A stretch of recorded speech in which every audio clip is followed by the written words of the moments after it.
mau sembah dan kita memuji Dia.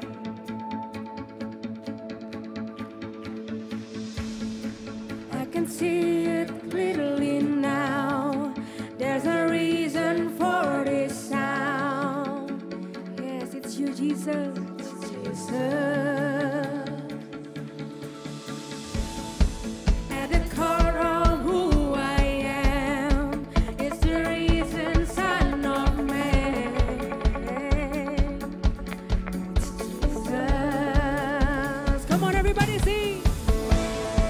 You're like no other, for your love is greater, and you are the center of it all.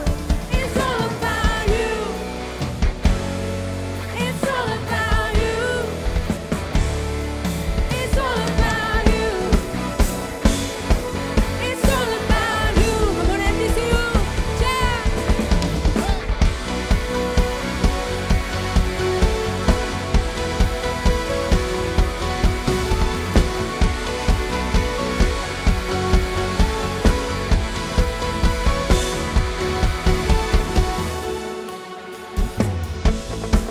I exist to bring you praise and to shine no other name. Oh, Jesus.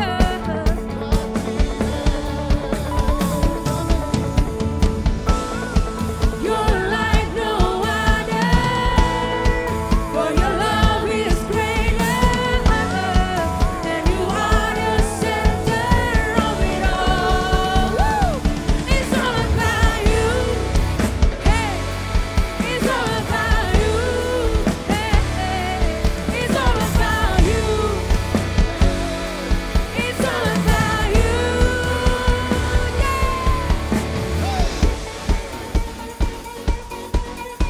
Come on, everybody, clap your hands.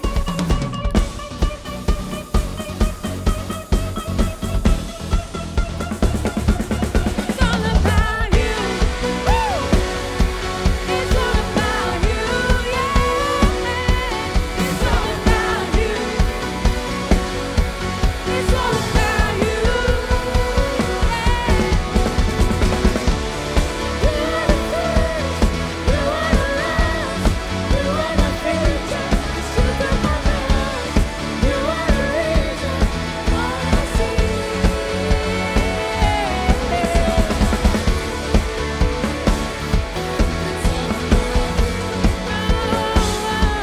It's all about you. It's all about you. Yuk kita kasih tepuk tangan buat Tuhan kita yang meriah.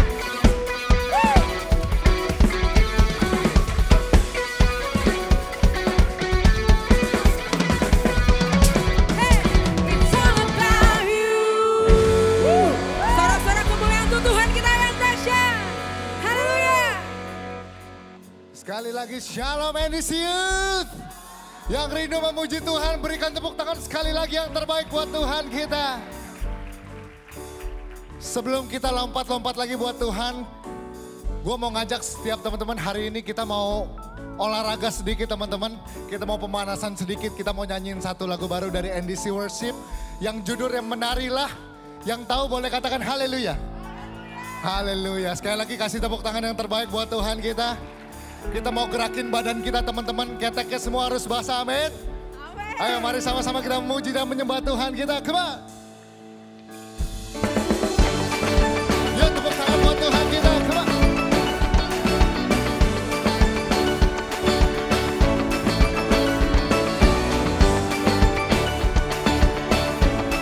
Ayo joget semua teman-teman ya. Oke. Come on. Menarilah, jangan lelah, bersama memuji Dia, sebab kuasa-Nya dinyatakan bagi yang mengasihinya. Come on. Ku kan bersuka walau dunia tak mudah, Dia berikan kekuatan.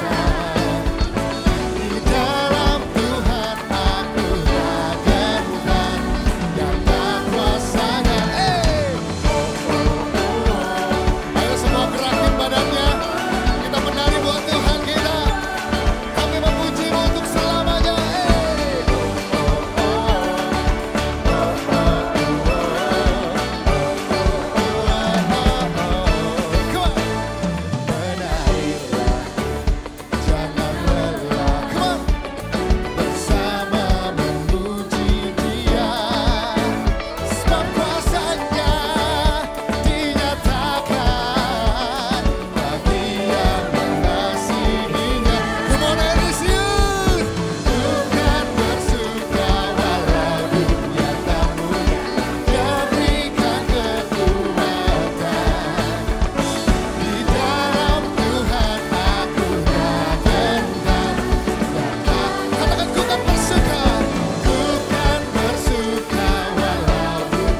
Andy Siut siap melompat buat Tuhan kita, amin. Yang siap tepuk tangan di atas kepala buat Allah kita, come on. Sebab kami menyembah Allah yang dahsyat, Allah yang luar biasa. Sama-sama nyatakan. My Savior, Redeemer, lifted me from the miry clay. Almighty, forever, I will never be the same as you gave me. Thank you, Jesus. From the everlasting to the world we live. Siap melompat buat Tuhan kita. In 1, 2, 3. You live, you die, you rose again on high. You opened the way for the world to live again. Hallelujah. For all you've done, we are so grateful for you, Lord.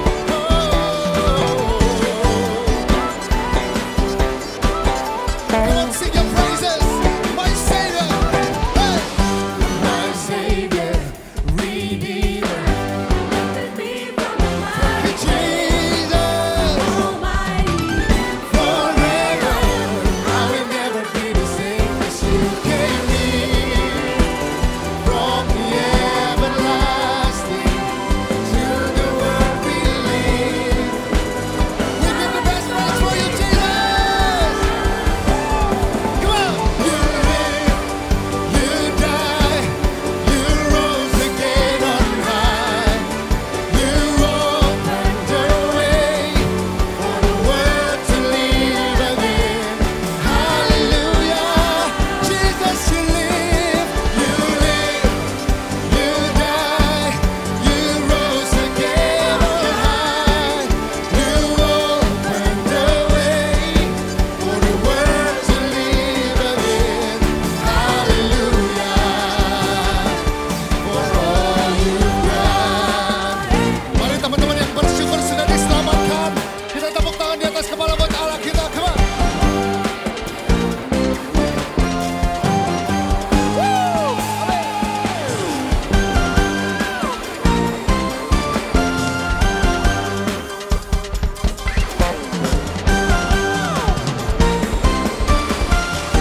Dengan sukacita kami merayakan kemenangan.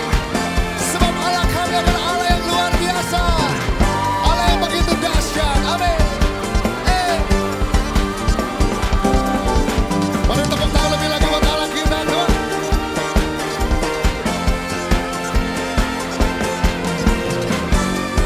We are so grateful.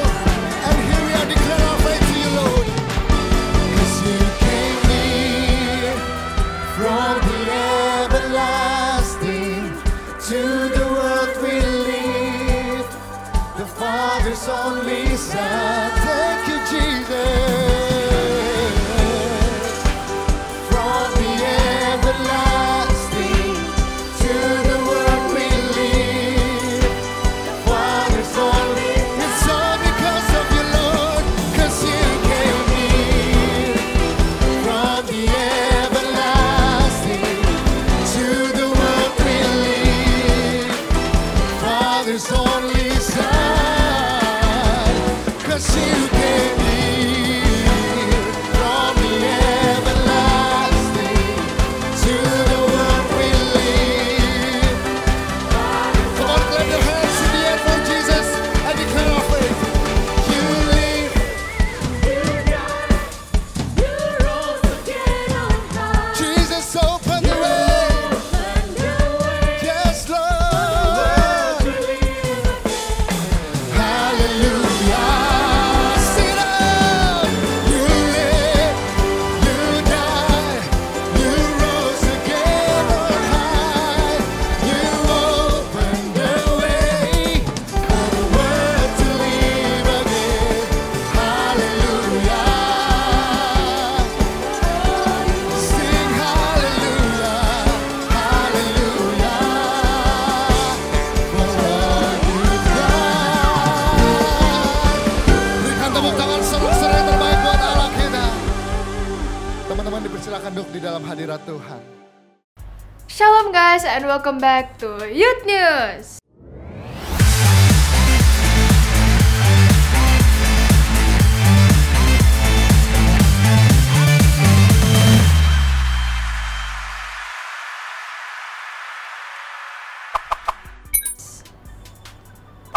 Bagi teman-teman yang ingin melakukan ibadah secara onsite, kami selalu ada di Central Park setiap hari Sabtu jam 4 sore di APL Tower lantai 8 dan di Living World setiap hari Minggu jam 11 siang.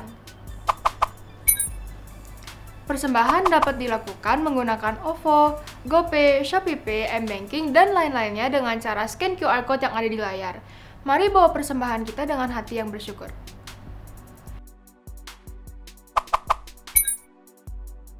Shalom, NDC Youth Camp 2024 is back dengan tema Heart to Heart. Buat yang kepo nih, yuk simak informasi berikut ini. Dengan harga tersebut, banyak banget yang udah bisa kalian dapetin. Penginapan yang super duper lengkap dan pastinya bersih dan juga nyaman. Kita akan berangkat pakai bus White Horse Keluaran terbaru, jadi kalian nggak perlu worry, akan nyaman sepanjang perjalanan. Nggak lupa juga dengan snack saat berangkat dan juga lunch pada saat pulang. Kita sediakan juga lighting, LED, sound system yang pastinya akan meningkatkan atmosfer ibadah nanti. Bonusnya, kalian akan dapetin hoodie Youth Camp dengan tema Heart to Heart. Pastinya kalian akan dapetin komunitas dan api yang baru, dan itu nggak bisa kalian bayar dengan apapun loh. Wah, banyak banget kan? Makanya, setelah ibadah ini, jangan lupa ke meja regis buat daftarin diri kalian. Atau bisa juga cek Instagramnya di sini. Kita tunggu kalian ya. God bless you. Sekian Youth News minggu ini. Stay safe and God bless you.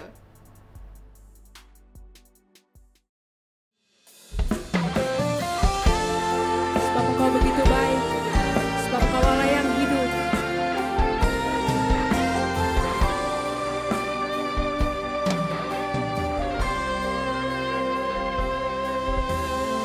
Tuhan, penolong dalam hidupku, ku percaya hanya kepadamu. Kau pegang tanganku dan tuntun langkahku. Yesus, Kau perlindunganku. Kau Tuhan, kekuatan dalam hidupku, penolongku dalam kesesakan. Kau gunung batuku dan pertahananku. Yesus, Kau kemenanganku. Yesus, padamu ku berseru, Kaulah penyelamatku. Terpujilah Kau Tuhanku. Mulutku memuji nama-Mu sepanjang umur hidupku. Terpujilah Kau Tuhanku di atas segalanya. Yesus Tuhan, Kau Tuhan, kekuatan dalam hidupku, penolongku dalam kesesakan. Kau gunung batuku dan pertahananku. Yesus,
Tuhan kita yang dahsyat.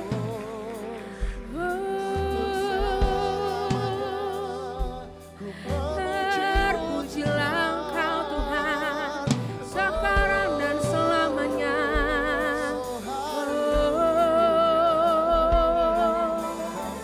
Kami serukan nama-Mu, kami tinggikan nama-Mu Tuhan.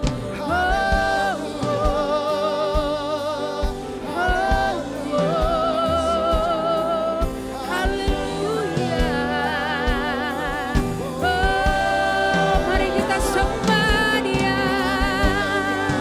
Angkat kedua tanganmu, kita mau memuji Dia, sebab Dia Allah yang hidup.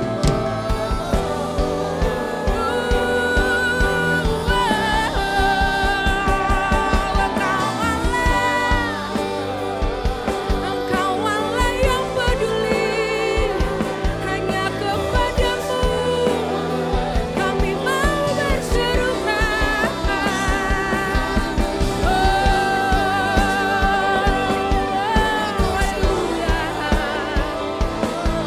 You are great. You are great.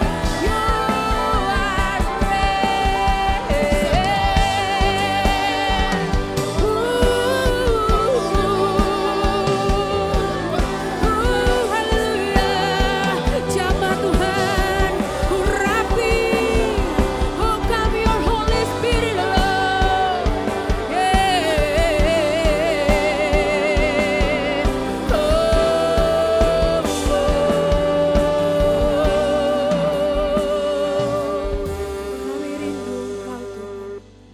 Kami rindu Engkau Tuhan.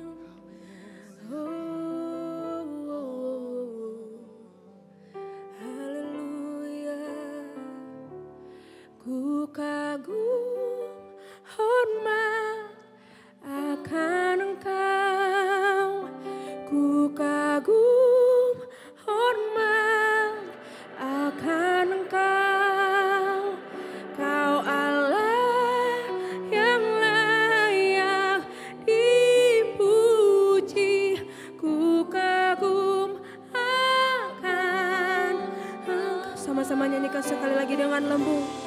Ku kagum hormat akan Engkau. Ku kagum hormat akan Engkau. Engkau Allah yang layak dipuji.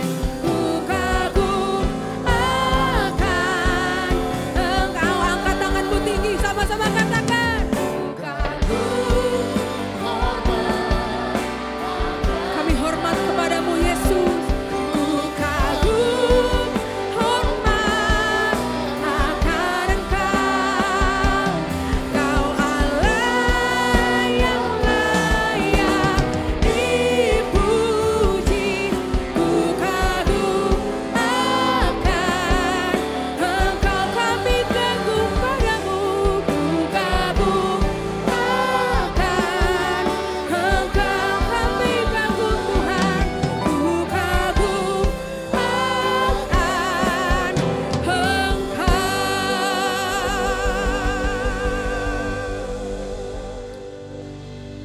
Bapa kami dalam sorga, terima kasih Tuhan buat sore hari ini. Kalau sore hari ini kami boleh berkumpul dengan saudara seiman kami, memuji, memuliakan nama Tuhan. Kami percaya Engkau Tuhan disenangkan dengan apa yang kami lakukan. Nyatakan kuasa-Mu ya Bapa, berfirmanlah buat setiap kami. Biar kebenaran-Mu yang mengajar kami, kebenaran-Mu yang menuntun kami. Bahkan kami percaya kebenaran firman-Mu yang akan mengubahkan kehidupan kami. Urapi mulut bibir hamba-Mu ini ya Bapa. Biar apa yang keluar dari mulut bibir hamba-Mu adalah firman Tuhan yang murni dan yang rohani. Kami percaya kami pulang dari tempat ini gak akan pernah sama lagi. Yang lemah dikuatkan, yang miskin diperkaya, yang sakit disembuhkan, yang punya masalah Tuhan berikan jalan keluar dan kemenangan. Di dalam nama Tuhan kami Yesus Kristus, setiap kita yang percaya dan siap diberkati dengan kebenaran firman Tuhan, sama-sama kita katakan, berikan tepuk tangan yang paling meriah buat Tuhan kita Yesus Kristus. Silakan duduk teman-teman semua, shalom. Bagaimana kabarnya semua? Ya, Kanditer berharap semua dalam keadaan baik, semua dalam keadaan sehat. Kita akan langsung buka Alkitab kita ya dalam Lukas 5 ayat yang pertama sampai dengan ayat yang ke-7. Hari ini saya dikasih tema kemarin point of view ya. Hari ini kita akan belajar tentang paradigma ketaatan ya. Sebelum kita mulai dan sebelum kita baca firman Tuhan, teman-teman semua ada yang pernah dengar nama ini enggak? Erik Weihenmayer. Ada yang udah pernah dengar nama itu? Ya, minimal kasih kode lah ya kan, jangan diem-diem aja kan. Udah pernah dengar nama itu? Ah, itu enak ya. Nah, siapa Erik Weihenmayer ini? Erik Weihenmayer ini adalah orang yang pernah mencapai puncak tertinggi ya, Gunung Everest, teman-teman. Ya, ini orang luar biasa sekali. Jadi orang yang bisa mendaki dan mencapai puncak Gunung Everest itu bukan hanya sekedar orang yang punya hobi naik gunung ya, orang yang punya kekuatan untuk bisa mencapai puncak Gunung Everest itu harus punya disiplin yang tinggi, harus punya kekuatan yang ekstra, bahkan dia harus bisa bekerja sama dengan yang lain. Nah, apa yang membedakan Erik Weihenmayer dengan pendaki lainnya? Ya, yang membedakan adalah Erik Weihenmayer adalah seorang tunanetra, seorang buta, seorang yang tidak punya penglihatan. Nah, pertanyaannya bagaimana mungkin orang yang buta, orang yang tunanetra bisa mencapai puncak tertinggi di dunia? Caranya adalah begini, Erik Weihenmayer tidak pergi sendirian, dia pergi dengan timnya teman-teman ya. Dan ketua timnya yang ada di depan itu dipasangin lonceng di tangan kanan dan di tangan kiri. Artinya begini, kalau lonceng tangan kirinya berbunyi itu artinya Erik Weihenmayer dia harus mendengar dan dia harus bergeser ke kiri atau berjalan ke kiri. Yang mengerti katakan amin. Kalau loncengnya bunyinya sebelah kanan, maka Erik harus bergeser ke sebelah kanan atau berjalan ke sebelah kanan. Yang mengerti katakan haleluya. Jadi salah satu kunci kenapa Erik Weihenmayer yang tidak punya penglihatan dia bisa mencapai puncak tertinggi di dunia, rahasianya adalah dengar-dengaran. Katakan sama-sama dengar-dengaran. Ya. Kata dengar itu luar biasa teman-teman ya. Beda dengan semua kata yang lain. Kalau kata yang lain diulang 2 kali dikasih akhiran an biasanya negatif artinya. Contoh mobil, mobil bagus gak? Bagus. Coba ulang 2 kali kasih akhiran an.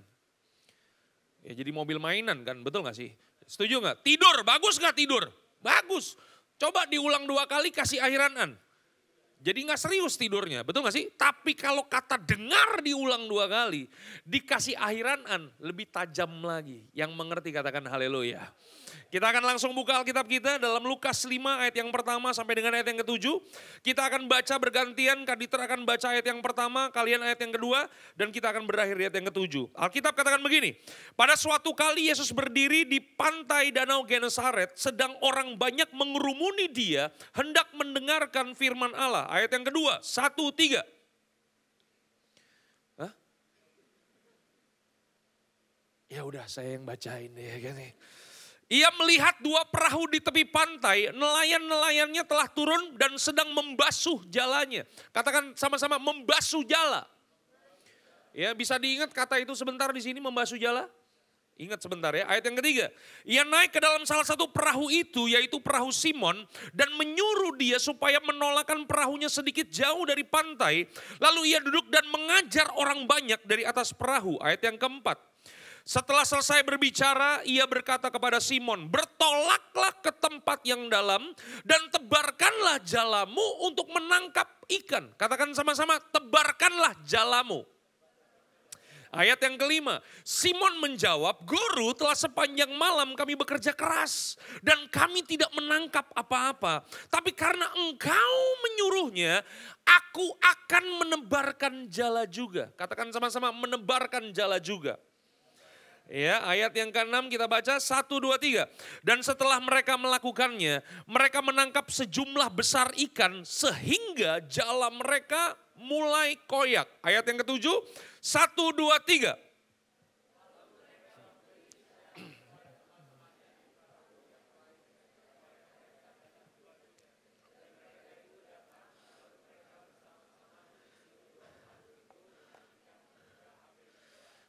Ini kisah yang sangat luar biasa, betul nggak? Simon isi perahunya, apa yang terjadi? Jangan ngomong perahunya koyak ya. Perahunya hampir tenggelam. Yang mengerti katakan amin. Simon tarik jalannya, maka apa yang terjadi? Jalannya koyak. Halo? Satu hari Kaditer baca sebuah buku yang membahas ayat ini ya teman-teman ya. Waktu Yesus menyuruh Simon Petrus, tebarkanlah jalamu, di dalam buku itu dikasih tanda kurung, jamak. Kaditer bingung, kenapa jamak? Waktu Kaditer cek Alkitab dalam terjemahan bahasa Inggris, ternyata waktu Yesus menyuruh Simon Petrus menebarkan jala, kata jala yang dipakai itu bukan net, tapi nets. Katakan sama-sama nets. Artinya apa nets? Banyak jala. Jadi Yesus menyuruh Simon Petrus untuk menebarkan banyak jala. Artinya begini, kalau di perahu Simon Petrus punya 5 jala, berarti Petrus harus menebarkan 5 jala. Kalau di perahu Simon Petrus ada 10 jala, berarti Simon Petrus harus menebarkan 10 jala. Yang mengerti katakan amin. Tapi apakah jawab Simon Petrus? Simon Petrus berkata begini, Guru, telah sepanjang malam kami bekerja keras dan kami tidak mendapatkan apa-apa. Tapi karena Engkau yang menyuruhnya, aku akan menebarkan jala juga.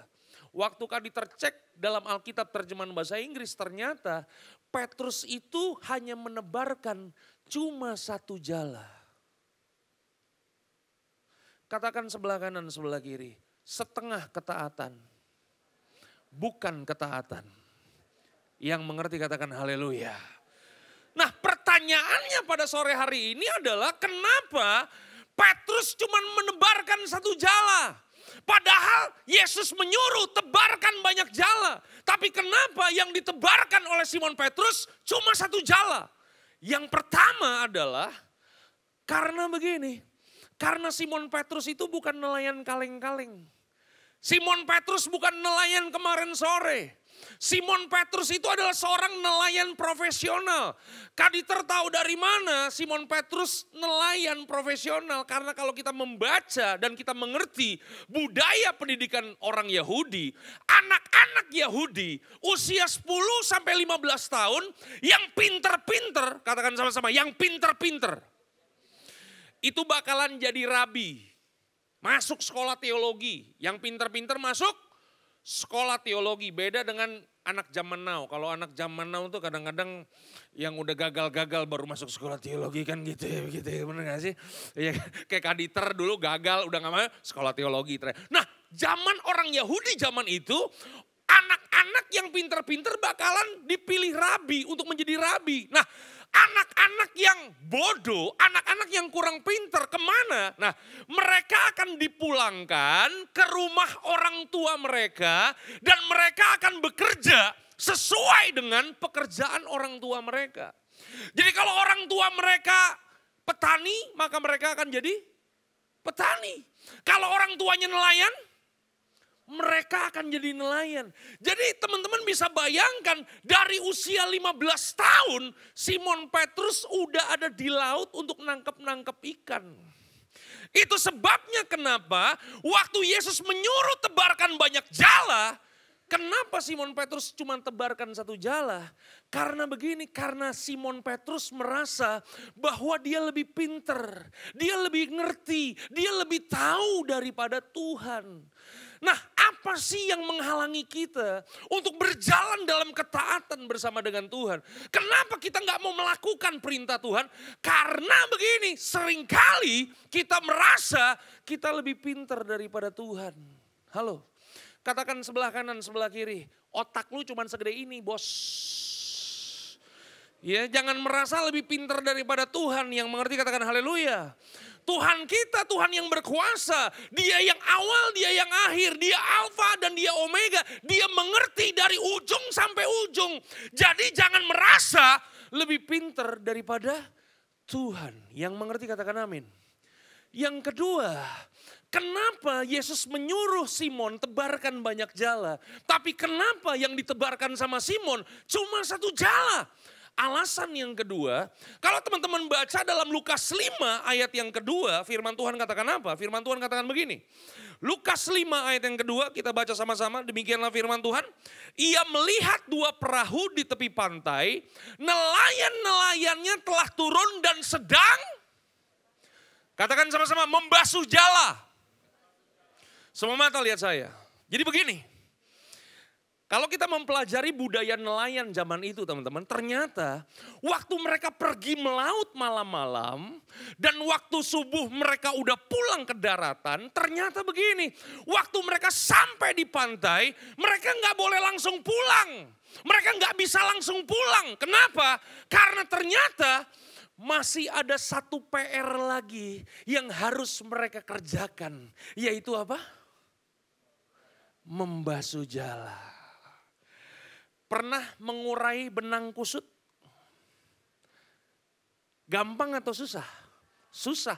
Mengurai benang kusut aja susah. Apalagi mengurai jala kusut teman-teman. Karena jala kalau udah dipakai tuh pasti kusut. Yang mengerti katakan haleluya. Dari sini kita mendapatkan dan kita mengerti cara berpikir Simon Petrus. Kenapa yang dia tebarkan cuma satu jala? Padahal Yesus suruh tebarkan banyak jala. Karena Simon Petrus gak mau repot. Simon Petrus gak mau bayar harganya. Halo? Simon Petrus berpikir begini, kalau aku tebarkan 10 jala, kalau dapat. Kalau gak dapat, begitu pulang ke pantai, dia mesti repot kan. Membasuh, membereskan 10 jala, betul gak sih? Tapi kalau disuruh tebarkan 10, dia cuma tebarkan 1, ya cincai lah. Katakan sebelah kanan, sebelah kiri, cincai lah. Haleluya. Betul gak sih? Iya kan? Ya. Jadi apa sih yang menghalangi kita untuk taat sama perintah Tuhan? Yang seringkali menghalangi kita untuk taat dengan perintah Tuhan adalah karena kita gak mau repot. Karena kita gak mau membayar harganya. Karena kita gak tahu waktu kita lakukan firman Tuhan pasti terjadi atau enggak. Halo, betul gak? Kalau hari ini kita baca firman Tuhan, kan udah pasti ketahuan ikannya banyak. Tapi waktu Simon Petrus berhadapan dengan Tuhan Yesus, tebarkan banyak jala. Simon Petrus berkata begini, kalau dapat Tuhan, kalau gak dapat. Pernah belanja di supermarket? Minimal kasih kode lah bos. Ulang, pernah belanja di supermarket? Waktu kamu masuk supermarket, di depan pintu supermarket ada motor Mio, pernah ya lihat ya? Ada motor Mio, ada rice cooker, ada kipas, ada setrikaan, ada hadiahnya. Dan kalau kita mau dapatkan hadiahnya, kita mesti belanja dulu, dapatkan kupon, diisi kuponnya, masukin kotak. Yang mengerti katakan amin. Pertanyaannya, siapa yang pernah ngisi dan masukin ke dalam kotak?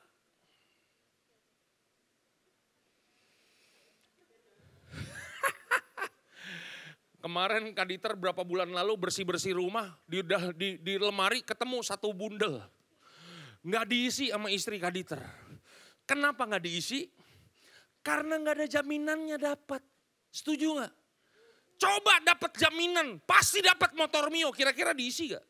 Diisi. Nah kadang-kadang kita berjalan bersama dengan Tuhan tuh seperti itu teman-teman. Ada begitu banyak orang Kristen berpikir begini, Tuhan jawab dulu dong doanya. Tuhan kasih dulu dong. Tuhan berkatin dulu dong. Baca dalam Alkitab. Nggak ada konsep Alkitab kayak begitu. Yang ada adalah percaya dulu. Lakukan dulu. Beriman terlebih dahulu. Maka engkau akan melihat janji Tuhan tergenapi dalam kehidupanmu. Yang mengerti berikan tepuk tangan yang paling meriah buat Tuhan kita Yesus Kristus. Teman-teman siap masuk ke dalam firman Tuhan? Katakan sebelah kanan, sebelah kiri. Tadi baru pendahuluan aja. Ya. Ya. Hari ini kita mau belajar teman-teman. Kenapa kita perlu berjalan dalam ketaatan yang total? Kenapa ketika Tuhan kasih perintah buat kita, kita harus melakukannya dengan excellent. Kita harus melakukan segalanya dengan penuh, jangan setengah-setengah. Alasan yang pertama adalah, sadar nggak kita bahwa Tuhan kita adalah Tuhan yang senantiasa ingin memberikan yang terbaik buat kita. Halo? Sadar nggak? Kasih kode. Sadar nggak? Kalau kita sadar Tuhan senantiasa memberikan yang terbaik buat kita, kenapa kita nggak mau taat dengan perintahnya? Halo? Waktu kita menerima Yesus sebagai Tuhan dan Juru Selamat, kita memanggil Tuhan kita dengan panggilan yang paling intim. Kita menyebut Tuhan kita dengan panggilan Bapa. Halo? Kalau Bapa di dunia ini aja tahu memberikan yang terbaik buat anak-anaknya, apalagi Bapa kita di sorga. Dia juga senantiasa ingin memberikan yang terbaik buat setiap kita. Waktu Simon Petrus gagal, semalam-malaman dia udah bekerja keras dan dia tidak mendapatkan apa-apa.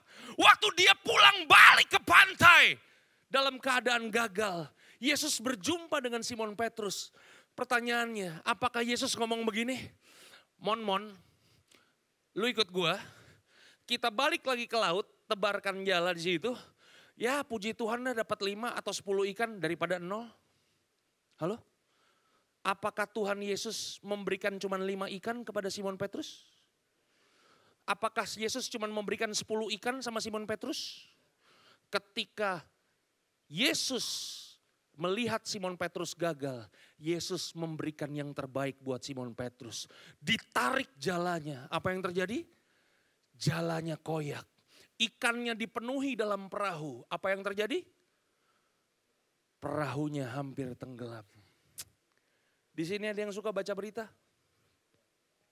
Di sini ada yang pernah dengar berita begini nggak? Ada sebuah kapal tongkang ikan tenggelam karena penuh dengan ikan. Ada yang pernah baca berita kayak begitu? Saya 43 tahun hidup di dunia ini, belum pernah baca berita model kayak begitu, setuju gak? Tapi kisah dalam Lukas ini kan kisah nyata guys. Bagaimana Tuhan memberikan yang terbaik buat Simon Petrus. Itu sebabnya kenapa kita harus percaya sama Tuhan. Kalau Tuhan memberikan perintah kepada kita, itu yang terbaik buat kita. Halo?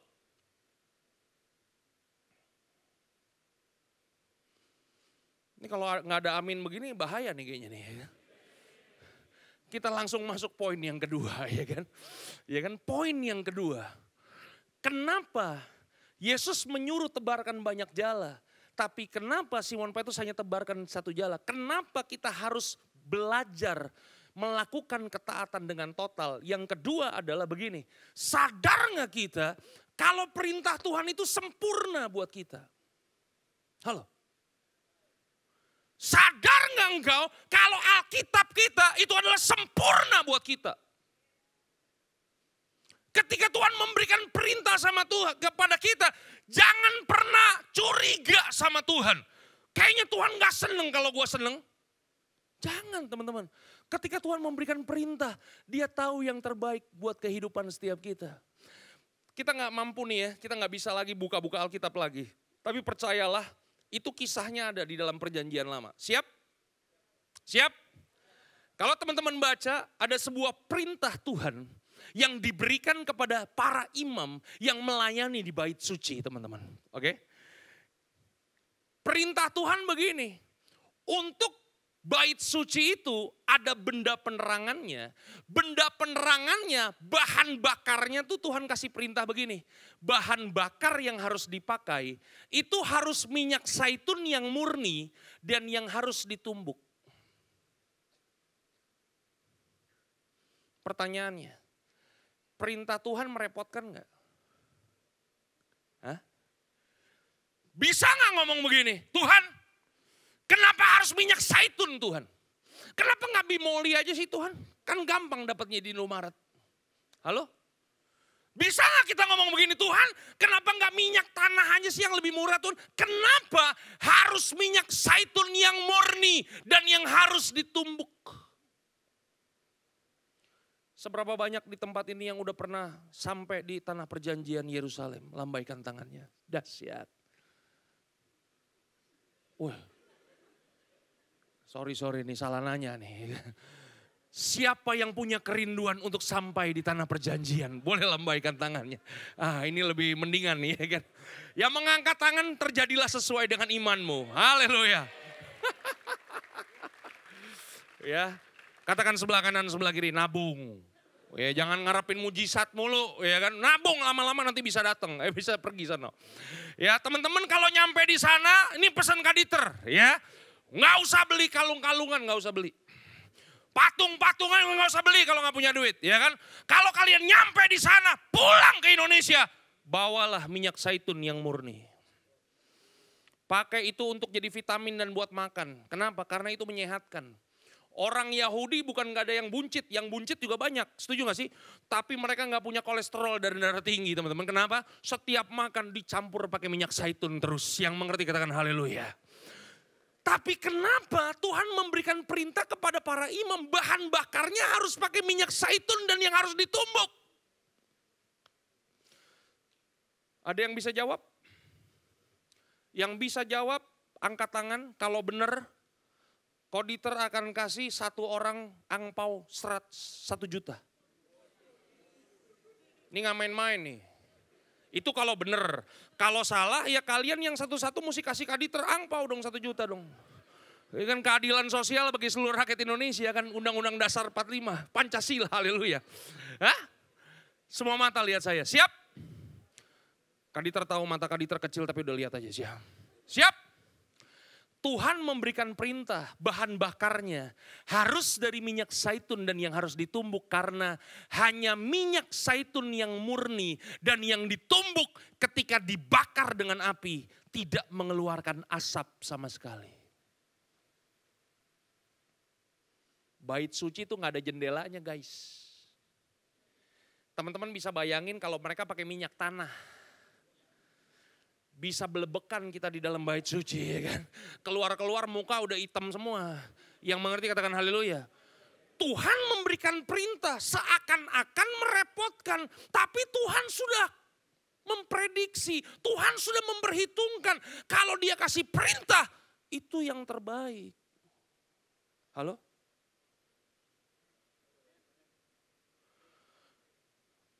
Saya akan tutup nih. Ini dari tadi 16.50 terus nih, ini jalan gak nih? Jalan ya. Masalahnya adalah begini, masalahnya ada begitu banyak anak muda dengar firman Tuhan. Begitu dia dengar firman Tuhan, dia modifikasi firman Tuhan sesuai dengan jidatnya sendiri. Itu kalau dia punya jidat. Dia modifikasi firman Tuhan sesuai dengan udelnya sendiri. Itu kalau dia punya udel. Dia modifikasi firman Tuhan semau-mau dia sendiri, itu masalahnya. Halo? Ini kalau pemain musik udah maju begini udah kode keras nih. Saya akan tutup dengan sebuah kisah. Siap? Pernah baca kisah tentang Bileam? Baca kitab Keluaran pasal yang ke-22 nanti di rumah, oke? Bileam ini siapa? Bileam ini nabi Tuhan. Tapi masalahnya begini, Bileam dengar firman Tuhan, dia acuhkan firman Tuhan. Dia mengeraskan hatinya. Dia pergi untuk mengutuki bangsa Israel. Padahal Tuhan udah berbicara banyak kepada Bileam. Tapi Bileam tetap pergi. Bileam gak mau kembali. Bileam gak mau taat dengan perintah Tuhan. Dia tetap pergi untuk mengutuki bangsa Israel. Dan teman-teman tahu apa yang terjadi dengan Bileam? Salah satu hal yang paling memalukan dalam Alkitab adalah seorang Bileam gak mau dengar-dengaran dengan perintah Tuhan. Sampai pada akhirnya Tuhan harus pakai keledai untuk berbicara kepada Bileam. Halo? Sore hari ini Kaditer berdoa.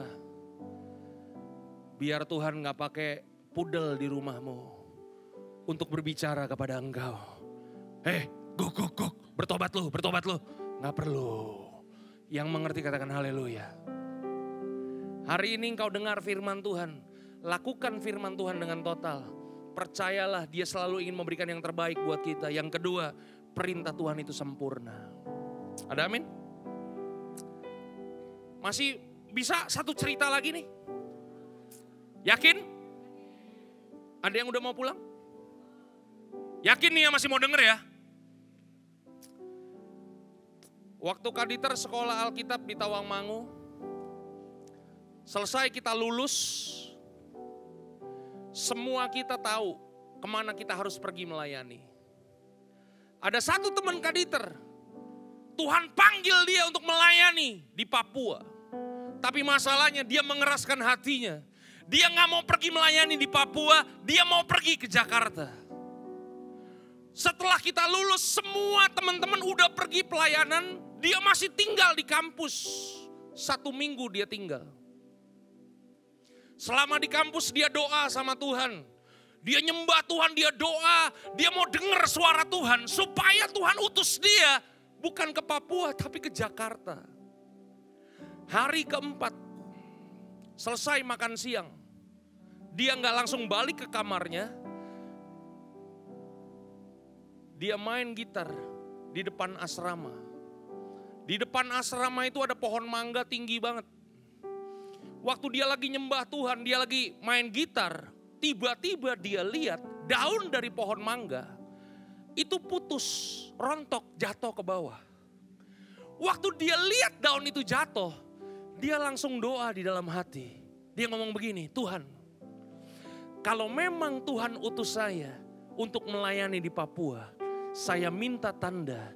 Dan tanda yang saya minta adalah, saya minta itu daun mangga yang jatuh balik lagi ke dahannya. Ini anak kurang ngajar gak nih? Hah? Ini kan mencobai Tuhan kan, bener gak teman-teman? Setuju gak? Tapi yang luar biasa, hari itu juga Tuhan jawab doanya. Tuhan pakai semut guys. Itu semut rangrang, tahu semut rangrang ya, pohon mangga kan manis, ada semutnya. Itu semut-semut rangrang yang gede-gede, itu tiba-tiba ngerubutin itu daun yang jatuh tadi. Itu daun dipikul rame-rame guys. Itu daun dipikul rame-rame naik ke batangnya. Dan ditempel lagi di dahan yang sama. Di mana itu pohon jatuh, itu daun jatuh guys. Waktu teman saya lihat itu daun nempel lagi di dahan yang sama. Dia langsung berlutut di hadapan Tuhan dan berkata, Tuhan, aku dididik di sekolah ini 4 tahun untuk menjadi hamba Tuhan. Tapi aku gak peka dengan suara Tuhan. Sampai Tuhan harus pakai semut untuk berbicara kepada aku. Hari ini juga Tuhan, aku akan melayani, pergi ke Papua Tuhan. Pulang dari tempat ini, jadilah anak-anak muda yang berjalan dalam ketaatan. Jadilah anak-anak muda yang seperti Simon Petrus. Kegagalan boleh terjadi dalam kehidupan setiap kita, tapi percayalah Tuhan senantiasa ingin memberikan yang terbaik. Tuhan Yesus memberkati kalian sampai keturunan ke-7 dan ke-8. God bless you all. Haleluya, haleluya. Mari kita mau datang kepada Tuhan. Haleluya. Haleluya. Mengiringmu seumur hidupku, masuk dalam rencanamu Bapa. pikiranku, kehendakku, ku serahkan padamu. Harapanku hanya di dalam-Mu. Ku kan teguh bersama-Mu Tuhan. Jadikan ku bejana-Mu untuk memuliakan-Mu.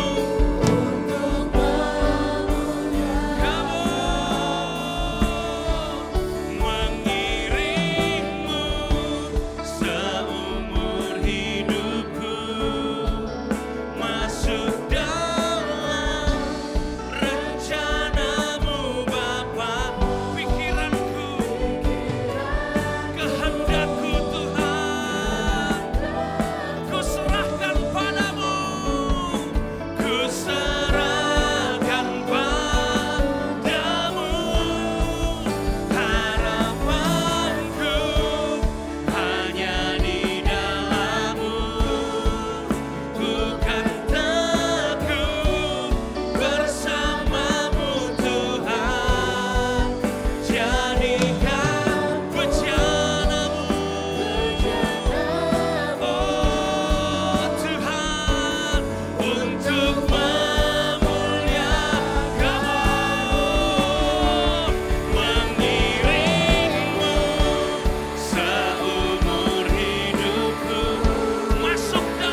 Hari ini firman Tuhan datang sederhana. Petrus pernah gagal. Murid-murid Yesus pernah gagal. Halo? Tapi dalam kegagalan mereka ngerti. Mereka harus taat dengan perintah Tuhan. Petrus dipulihkan. Apakah engkau mengasihi aku? Yesus berkata, gembalakanlah domba-dombaku. Dan mulai dari saat itu, Petrus berubah dari seorang pengecut jadi seorang pemberani. Dari seorang pecundang, Tuhan buat Petrus menjadi rasul yang luar biasa. Hari ini teman-teman, seberapa banyak di antara kita engkau mau berjalan dalam ketaatan yang total? Seberapa banyak di antara kita engkau tahu kalau Tuhan senantiasa ingin memberikan yang terbaik? Seberapa banyak di antara kita engkau yang mau mempercayakan hidupmu kepada Tuhan karena engkau tahu perintah Tuhan sempurna dalam kehidupanmu? Kalau itu engkau orangnya, angkat tangan kirimu di hadapan Tuhan. Come on, cepat. 1, 2, 3, 4. Boleh saya lihat tangan yang tinggi? Yang mengangkat tangan, kita bangkit berdiri sama-sama. Kita nyanyikan pujian ini sekali lagi. Come on!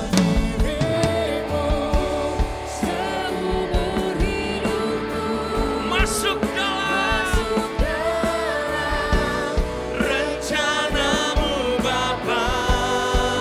Pikiranku, kehendakku. Oh Tuhan, ku serahkan padamu. Harapanku hanya di dalam-Mu. Kami kuat bersama dengan Engkau Tuhan. Jadikan ku bejana-Mu untuk memuliakan-Mu, untuk memuliakan. Mari kita mau angkat tangan kita.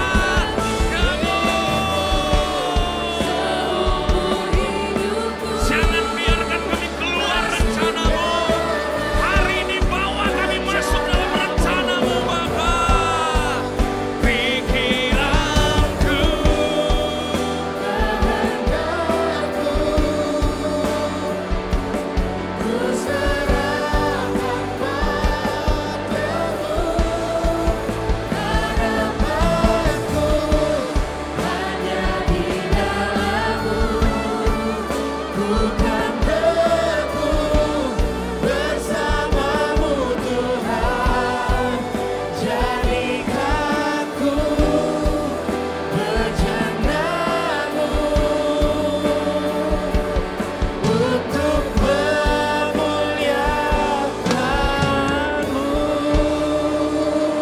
Berikan tepuk tangan yang paling meriah buat Tuhan kita.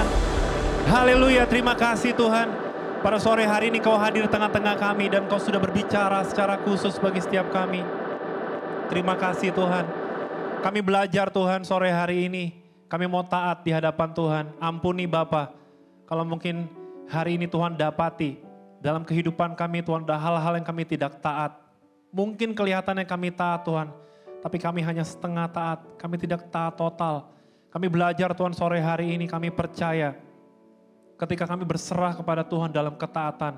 Engkau sudah menyediakan yang terbaik bagi setiap kami. Terima kasih Bapa. Kami secara khusus berdoa untuk Kak Dieter pada sore hari ini. Kau berkati hamba-Mu. Berkati kehidupannya, keluarganya, istri, anak-anaknya. Berkati pelayanannya, berkati kesehatannya Tuhan. Kami percaya Tuhan lewat Kak Dieter. Banyak orang-orang akan diberkati Tuhan. Terima kasih Bapak, kami juga mengucap syukur buat sore hari ini. Untuk kebaikan Tuhan, untuk hadirat Tuhan. Kalau sebentar kami akan melanjutkan ke dalam circle. Tuhan urapi para circle leader. Berkati circle kami, Tuhan Kau juga hadir dalam circle kami. Dan Tuhan boleh memberkati setiap kami. Dan ketika kami akan melanjutkan kegiatan lainnya Tuhan. Khususnya kami juga mau menyerahkan seminggu ke depan Tuhan dalam masa-masa liburan kami. Biarkan penyertaan Tuhan terus menyertai kami. Ajar kami untuk terus melangkah di dalam Tuhan. Terima kasih Bapa, sekali lagi kami mengucap syukur. Kami serahkan semuanya ke dalam tangan-Mu di dalam nama Tuhan Yesus. Kami sudah berdoa dan mengucap syukur. Haleluya. Amin. Kita kasih tepuk tangan buat Tuhan.